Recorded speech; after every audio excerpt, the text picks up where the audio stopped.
You're listening to Inclusive AF with Jackye Clayton and Katee Van Horn. Hi, Jackye. Hi, Kathleen. Oh, are we going Jacqueline today? Is that what you're Yes, telling I'm me? feeling very Jacqueline-y. If you can see me, you can see the hair is looking Jacqueline-y, I The guess. hair is getting long. I know. And I'm changing. Who knows? Who knows? Are you going to stick with blonde? I don't know. I feel like maybe for the next year or so, maybe. And Okay. then I don't know. I'm feeling Okay. it. I won't go with like blonde is better because I've been a brunette Right, right. my whole life, really. I mean, I was like blonde when I was a baby, but and there was a small time in high school where I thought I should be blonde. It was a bad idea. Listen, it was the Sun-In generation when everybody, Yes. all you had to do was spray it in and go Yeah. way And my out. hair was a nice shiny yellow at all times Guess and what? ready to fall out at any minute. They Uh, didn't say that it was literally made in Malibu for Malibuians in California. It was a very small percentage that had sun-in success. They were already genetically advantaged Oh people. my God. Yeah. It I was in small print, which, speaking of which, brings us to today. so welcome to the Inclusive AF podcast, folks, where we I'm discuss Dr. things like sun in the 90s, using sun in the 90s, and what we're going to do with our hair next, and other very important HR and topics. major legal implications of discrimination against today's worker. It's a balance. We like to strike between really stressful stuff and, not so stressful stuff. So it works out really well. That's right. So Jackye, what are we talking about today? You want to talk about kind of an important deal, I think, for Yeah. most folks in HR. Looking at it for a long time. It is the landmark AI bias lawsuit against Workday. It's known as, I think it's Mobley versus Workday. It was Yep. actually brought forth by job seekers who are saying that Workday's AI algorithms that is used, I think it says used by many employers to filter candidates and had a disparate impact on protected groups, namely older, Black, and disabled. Now, the reason that we need to start, I'm going to give you some numbers. Are you ready? yeah, because it was just a Okay. few, I'm sure. Approximately 1,400 companies use Workday Recruiting. Over 300 organizations have selected it with more than 95 actively live. And of the Fortune 500, approximately 37 to 38% of companies rely on Workday. So roughly 185 of the 492 Fortune 500 firms that use an ATS use Workday recruiting. So that's kind of a big deal. Why I keep freaking out about it, because it keeps saying things like a few people think that a few people, y'all, we're literally talking about approximately 1.1 billion applicants were, Impacted. yeah. Or so I won't even say impacted. Impacted is the wrong word, but could have been impacted. Now, I'm glad, and actually, I love that we're talking about blonde hair because it does actually, it does actually work. I will add this in the show notes, and Katee probably knows where I'm going because I talk about it all the time. One of the things that's always funny is that I have blonde hair. I know the algorithm says I'm not Black because I have blonde hair. Mhm. Reason being is that I'll say, here's a picture of me and I don't have blonde hair. And it'll come up with a relatively, they only know 5 Black people in the algorithm: Felicia Rashad, Simone Biles, one of the tennis, Venus or Serena. And Yep. I say that because every picture of me has, it either looks like me or one of those, or Oprah, or Gail. Yeah. We And should include like one of the Real Housewives of Atlanta. that's right, right, right. So it does that, or it just totally makes me white in AI. And it doesn't matter if it's Adobe, Canva, the Google Gemini Flow, and it's been funny. It also like will make my husband Black automatically, even though he was white. It will automatically, or just erase him entirely in pictures. And it's the funniest thing, like we know it's the algorithm because it Right. comes up like every I think we made a mistake. And even though we have a picture, must be the way it is. So there's things that are behind the algorithm that we don't talk about that's already built in that I cannot undo. I did have Right. the vice president of Adobe reach out to me and ask me what I prompted to see if it could fix it. And I said, how about you just give me a prompt that would guarantee that I can find a person that looks like me, even if it's Right. just 80% of the time. Still waiting for them to give me that prompt, right? But we know that it happens. Right. So it's our job to look and find out where that is. Oh, wait, we don't have any DEIB people or anymore to look at what's No. really important that's going on. So whose responsibility is it to find the bias in tech products and AI? And what are we going to find out? So here's a couple things that I'm going to throw out to you on why this worries me. Okay. So we know that there are going to be more lawsuits that are going to come down regarding AI tools in hiring and what are the tools actually doing and how are they doing, because we want to vet that they are being fair or unbiased. And I'm Right. using air quotes when I say that because I think that's even a term right now that's a subjective term. And so it's also like we're yet again, the HR people are going to have to step in and go, how do I actually review this? How do I audit to make sure it's not doing these things and not creating bias somewhere? But anytime you have people in the mix, bias is always an issue. And it's the whole concept of bad data in, bad data out. But I don't know how, like, as a user, how do you put that in the RFP process to say, hey, I need to make sure that your ATS isn't going to be biased against my candidates? I, the thing, yes, Like, how do you do that? I don't know. And let's just pretend out of the 1.1 billion applications Right. processed, that it affects 500,000. Like, I'm kidding, it's affected millions, but let's just pretend it's 500,000. Yeah.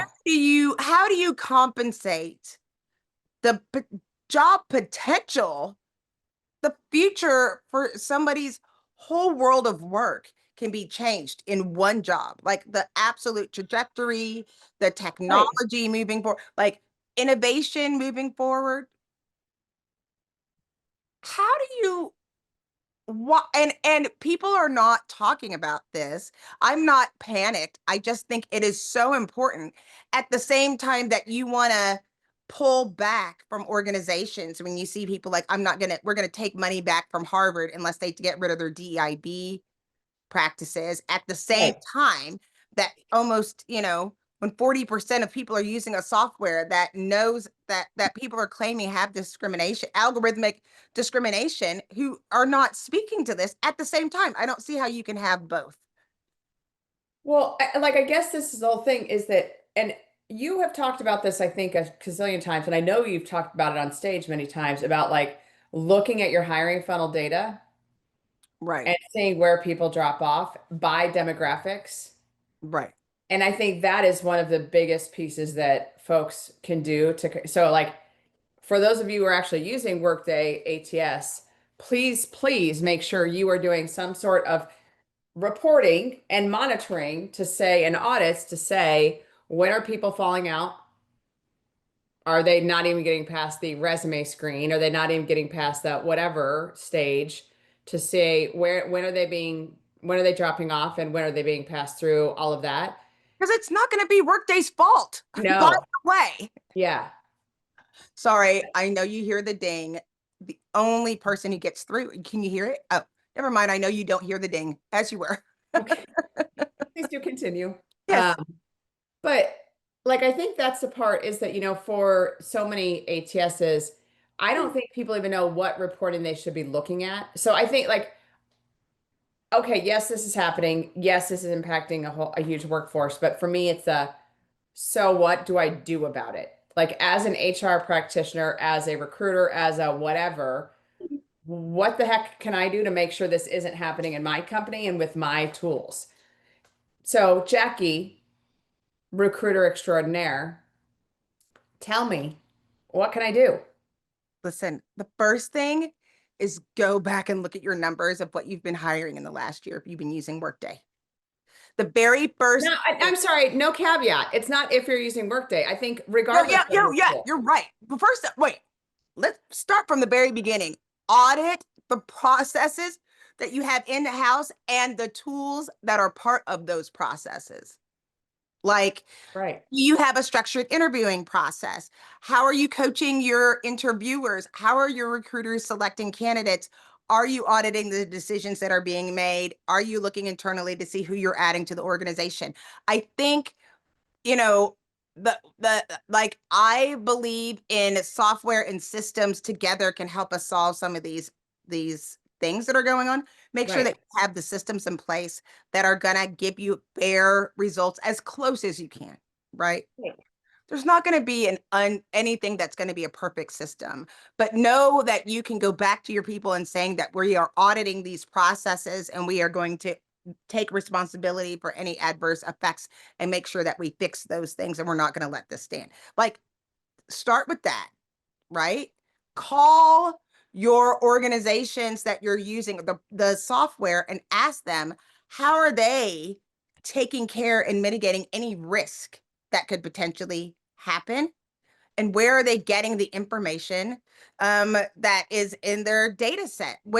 How are they getting it? Where is it coming from?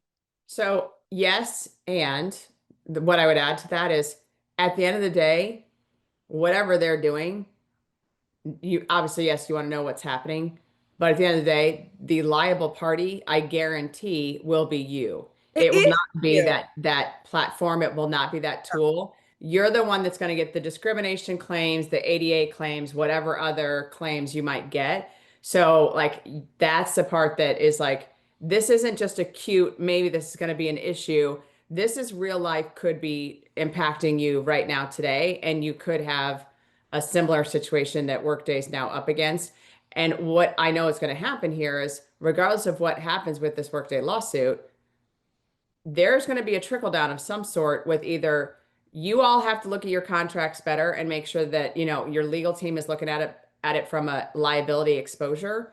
Because if it is built wrong, or if there is bias built in, which is probably guaranteed that it is, just because again, people built it, then you need to know what that liability is for you and your company as the HR recruiter person. And here's the irony. In order to do this, you're going to have to use AI and build an algorithm Yep. to look at every single candidate that was rejected, Mm-hmm. why they were rejected, what was the reason. You better hope to God that you're using a system that forces you to give a reason for rejecting candidates, even though you've gotten 3,000 because they are using AI to apply for these jobs. It's going to I feel like we were just talking about the great dumbing down of America, where you have people are taking for granted like something that happens with like Sarbanes-Oxley, right? Or Yep. if you're not familiar with Sarbanes-Oxley, it goes back to the day when it was like, Yep. oh, Right. we don't know what happened. It was our CEO that did it, or our CFO that did it. It was our head of accounting that did it. So we're not responsible for any of the financial issues for the organization. We can't be held liable. And they were like, nope, that's not true anymore. People have not been paying attention to the impact on that has on work, what HIPAA has had on work, what the financial crisis of 2008. And if you haven't been paying attention, I'll put it this way. It's your freaking fault because they're not going to do the bailout. They're not going to be able to do that anymore. And they're like, you're going to take responsibility for the work that you have. And under this administration, if you decided to pull all of your practices, Uh-huh. no one's coming to save you. No, no. And I think that's the part that, like, I've done this, and I know you've done it as well, for probably the past 3 years at HR Tech. I will ask the question of anyone building a tool, what are you doing around bias, around DEI, whatever? And 90% of the people I get a blank stare. Fully. And And we're not asking them, what are you doing for the potential discrimination of your head? Like, we're not talking about old school bias. no. We're talking about systems and processes in place to ensure, like I always say, where you're saving people from themselves, or Yep. when they go in and have a bad day that nobody's kicking the dog. I'm not talking about like someone purposely going in and doing something bad. We're asking, what are you doing to make sure that as it stands, somebody is going to have to do this on purpose with malicious intent? Yeah, like, but Your system should be set up in a way. And if your answer is we don't know,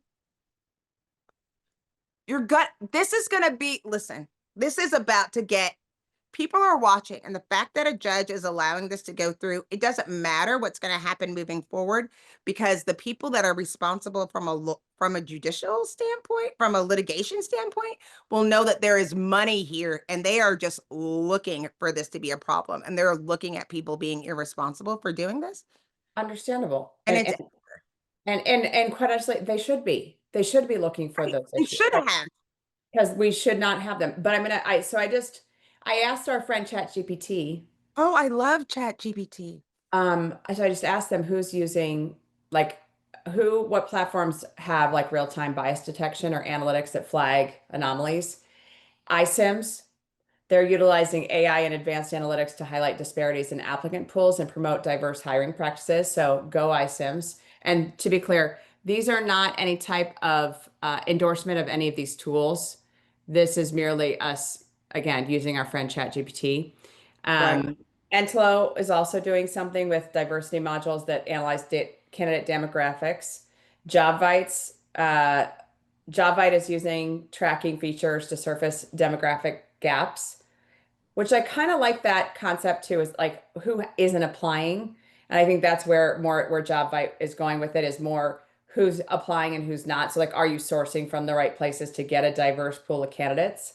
Um, but like there's a bunch of them, like if you look, there are a bunch of them that are doing some good stuff.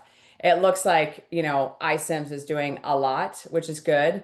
And looking at the funnels, which is exactly what we need them to be doing, just to help us with all these pieces. Here's the issue. I feel like this goes back to what is the role of HR? And the fact that we have to be legal, we have to be technical, we have to be AI, we have to know all the We things. have to all go the in. stuff. We are, or are you waiting for someone else to do it behind your back and bring it to your attention? Yeah. Because quite honestly, if you're responsible for the humans when they go in to find out whose problem this is, and I say, oh, it's your organization's problem. No, it's you, HR, buying it's the responsibility of you to make sure that you have a fair, equitable job place. Like Okay. it's like so, I mean, I would hope, and we'll see. Back when it was Sarbanes-Oxley, we already knew if something happened and there was something, I remember back in the day, it was like automatic. You were going to get fired. Your boss was going to get fired. The CEO was going to get fired. Everybody that was in the chain was going to get fired. And this was back when I was at like Robert Half days. So this is Yeah. 2000, the early 2000s, when it was just known, like, no, it's everyone who touched this. So I don't see how it's not going to be everybody who touched this job wreck outside of like the coordinator. I don't see how. Well, and I think that's the thing. It's like it's one of those things that like with SOX, with Sarbanes-Oxley, like it was obviously it was really around financial controls and like reporting and all that stuff. I think most folks who have been around know that, but if you were not around at the time, this was, it became a major issue, and there were a lot of financial penalties that came up because of it. And I mean, even I think a few people got jail time because of it. So like, it's not to be messed with. And I agree. I think this is going to be a similar situation where maybe not under this administration, but there is going to be some real life consequences for stuff like this popping up that isn't being regulated, that needs to be regulated, that we just need to focus on. So yeah, Yes. I don't know. Forced accountability. Like Yeah. it reshaped compliance forever. If you're not familiar, like the best way of describing SOX is forced accountability. Yeah. And it started with Enron, right? Yeah. And what I'm saying is like this lawsuit isn't just about Workday. It's a wake up call about the systemic risks of algorithmic bias. And so if you're looking at it, this is going to it's already set a legal precedent. Right.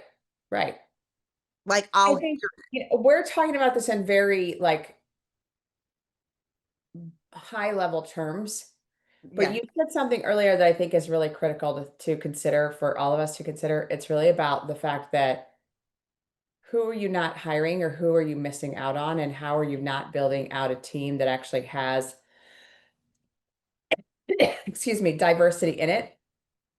Because they're just getting dumped out in the application stage, and you're never going to see them, and you're never going to know that they applied. And And there's going to be a class action. yeah, I guarantee. I mean, and how are you going to, what are you going to say? If you're old and black and disabled and applied to a company that you used, then you might get a lawsuit. It's going to be like freaking baby powder. Like it'll be, we're talking, we already know we're talking about 1.1 billion applicants. right. So, like I said, let's just pretend, let's just pretend it's 3 million. That's a lot of people. And if you're still using it, what are you doing today? Okay, so we know that this lawsuit, this is what people are claiming. They still haven't said that's absolutely not true because we have this, or this, or implied anything or pointed to anything. They just have been doing deny. And I know I mean, I don't want to talk to them. I'm not a lawyer and I don't know what their legal strategy should be. But I'm just saying, it doesn't look very good, Katie. No, no, it doesn't. Not a And good look. so if you are evaluating an ATS, or if you are trying to figure out right now, is your ATS biased? Well, if you're trying to figure out right now if your ATS is biased, the answer is probably yeah. And I mean, and I, just named a few vendors that are working on this, but I think this is where the human piece comes into play that, people say, oh, we're going to get AI and then we're going to get rid of all the people. No, this is where you have to be smarter You and have to be smarter. act at a higher level than just I push the button to push the candidates through the funnel. Um, and so like there are some questions that you can ask vendors, and we can include these in the show notes, but asking them, how does your system flag bias? How do they flag, issues with candidate screening when they're doing an AI? Because, a lot of them will do screenings of the CV or of their profile or whatever it might be. So what are they doing to mitigate bias there, or to flag if there is bias that's happening? That is a great question to ask a vendor. And also, who do they have any rules that will prevent people from applying, stop, like cause additional friction in the hiring process? Because again, right now the challenge is recruiters are getting inundated by applicants, by the number of people, the pure number of people that are applying. We are not, and something that we'll need to talk about very soon. I was saying this as someone who is like I don't work for an organization. I'm independent. If I'm looking at other people in it and we're saying they're getting like 1,000, 2,000, 3,000 per job. If people are applying, Jeremy Roberts just said, I applied for 96 jobs and I haven't heard back from any of them. But so we've taught candidates how to apply for 100 jobs, no problem, but haven't talked about the ramification on the mental impact of getting rejected from those 100 jobs. 100%. As we're doing that with no understanding and with aren't doing a good don't have the process involved, that you're giving people a fair analysis, like how do we know that they can't come back and say it's because I'm old or I'm disabled or I'm black or I'm this or I'm whatever it is? 100%. Yeah. Like, you make sure that at the very least you have a system in place. If you can't control the software, you can control the processes within your organization of making sure. There was something now that they're saying, oh, well, we're going to stop accepting applicants past 500. Yeah. What does that mean? That you have, does that have any like disparate consequences against people? Because who gets to the job first? We don't, if we haven't done the data or haven't done the math on it, you Right. can be discriminating against a whole bunch of people. Because if you're only doing the first 500, then what does that mean? You're discriminating against what? People who work, people who don't Yeah. work, people who live in New York, people who live in California. I mean, there's like, I'm not kidding. like, Right. you have to, you can't just, it's not as easy right now because there's just too many ways of going, and we're using outdated systems with new technology does not work. Right. What are we going to do, Katie? Why aren't people listening? Listen, get the people. Get the Y'all got people. to do something. Well, I think it's also like all I'm thinking is also the role of the recruiter, where I'm sure we just scared a bunch of them. Wasn't our intention, to be clear. We're not trying to scare anyone, but it's also you're talking about someone applying for 100 plus jobs. That then translates to how many people are applying for every job you have. I mean, we know this. We know 400 people are applying for different jobs. And for the recruiter, it is like, how do I sort through all of these applicants? How do I sort through all of these folks to say, okay, or something, is it like, oh, I'm a bus driver and I'm applying for a job as a software development engineer? Okay. Or is it hey, I'm a software development engineer and I'm applying to be a HR person because we haven't scared them enough to let software development engineers know they don't really want to be in HR. It's not as Not glamorous as at all. they might think, because it is a very glamorous job, but so we're clear. Um, I Oh, think that's the thing, is it is like a, how do we do this? How do we do this right? Um, and uh-oh. See what HR will do to you? see what it just makes you tired constantly. I'm constantly tired. But Okay. but I So think that people need to do, let's talk about it. Let's pretend it was Sarbanes, like it was with Sarbanes-Oxley. The first thing that you had to do was have an audit internally and proactively audit all of your AI recruitment tools for fairness, bias, and adverse impact. And it's going to be funny because guess what they're going to need? DEI people that they just laid off. yeah. This is like, I just can't with people. Well, but again, this is part of what I'm using the very general they are trying to do. They don't want those audits. They don't want to know that there's bias. They don't want to have us looking at this data and going, this isn't right. Because the whole concept is there is no issue. Then we'll see you in court. Then we'll see you in court, is what's going to happen. I 100% agree. I'm not trying to scare the people, and I don't know.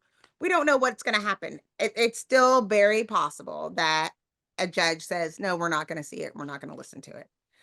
But it's just not, it does not matter. It is not going to be pretty, and nobody's going to let this, I don't think it's going to die down. I don't think No. it's going to die. I think somebody's looking at this, especially as trying to like set the precedent so that we can get this going. There's too many tools out there that come out every day. And I think it goes back to money. Yes. If they can figure out a way to get money from this, I mean, it is Workday is not a small company financially. And, they are, well, right now they're being publicly traded right now at $239. Shut So, up. Not really shut up, Katie. no, I know, but like they're worth, it looks like about $59 billion. Listen, and the other part is this will fall back it will fall back to HR. Yeah. Like even if your company says, we're not concerned, we don't think, it will fall back on you because you're going to be the ones they turn to say, is this going to be a Well, problem? that's my point is that, yeah, Workday can hire a gazillion lawyers to fight this. You know who the next person is they're going to go after is the company that didn't hire them. And so Workday is Yeah. probably going to figure out a way to get around this and go, 1,400 hey, of them. yeah, it wasn't us. That's right. All Um, 1,400 of them yeah, saying, I didn't tell you who to hire. right. Right. You put the data in incorrectly, or you set it up incorrectly, and that's why there's bias in it. And So again, we're not lawyers, but we've watched enough Dateline. I've watched it. Well, Dayline is most scary. I would say Law and Order or LA Law. Remember LA Law? I We watched that. remember LA Law. That Yeah, was a great yeah, show. yeah. That was a good Showing one, our age now. and it was totally accurate. Like all of these shows that we're Oh. quoting are totally accurate. No, Dateline's always about like the murdering the woman that lives alone. That's why we don't watch Dateline at my house. Yeah, we don't watch. Right. It. It's not I good. meant Nightline. It's more Nightline. Nightline. Yes, Nightline works. Yes, Nightline Yes. works. Absolutely. Oh my word. Okay. So, Jackye, Yes. what is the bottom line for you? What's the one thing you want to make sure people heard? I want people to go back and listen to every single episode, all like 3 million inclusive AF episodes, because you're going to be held accountable and start doing this stuff. Start doing the stuff we've told you to do for all Yes. 900 episodes. For all 900 episodes, because this is going to swing back. It is, because of the way that things have been going lately. And you were able to get more money because you don't have DEIB anymore and they're doing all these things, and you thought there was going to be less work. Enjoy yourself today, because I am telling you, this Yeah. is going to swing back so hard. I would start preparing myself just a little by little, start getting ready to answer for this question. What are you doing to make sure that you have a fair, equitable hiring process that is fair to all applicants and nobody is getting rejected before you get a chance to evaluate? Just start baby steps. Start thinking and keeping it, because at some point you're going to be asked a question. Right. 154 episodes, Jackye, to be clear, 154. A million. It feels like a million. You know how many that is? That's a lot. That's a lot. That's a lot. So for all of you that you have listened through this whole time, we appreciate you. By the way, folks, we do have a store coming soon where you can get some cool swag. And so we'll be broadcasting that on the episodes and on the show notes and all that stuff once we get everything set up. Because, one day we're going to get our act together over here, Jackye. One day. Yeah, it's going to come soon. Any minute now. We'll keep you all posted. We'll keep you all posted on when that will be. That's right. All right, Jackye. Yes. Go I do did it. my one thing. What's your one thing? Oh, sorry. My one thing is do an audit. Get your business together. Get your business together. Check your shit. Check your shit. Do it. Now. All right. All right, friends. That's all I got for you. Is there anything else? Not today. Not today. I think that was enough, because here's the thing. If they just do that one thing, that's going to take a minute. Yeah, that's going to take a full 60 seconds. Right. At least. At a minimum. Yeah. At least until next week when we post the next podcast, where we'll tell you some other things to do. But thank you all for joining us on the Inclusive AF podcast. My name is Jackye Clayton. And this is Katee Van Horn. All right. Bye. Bye.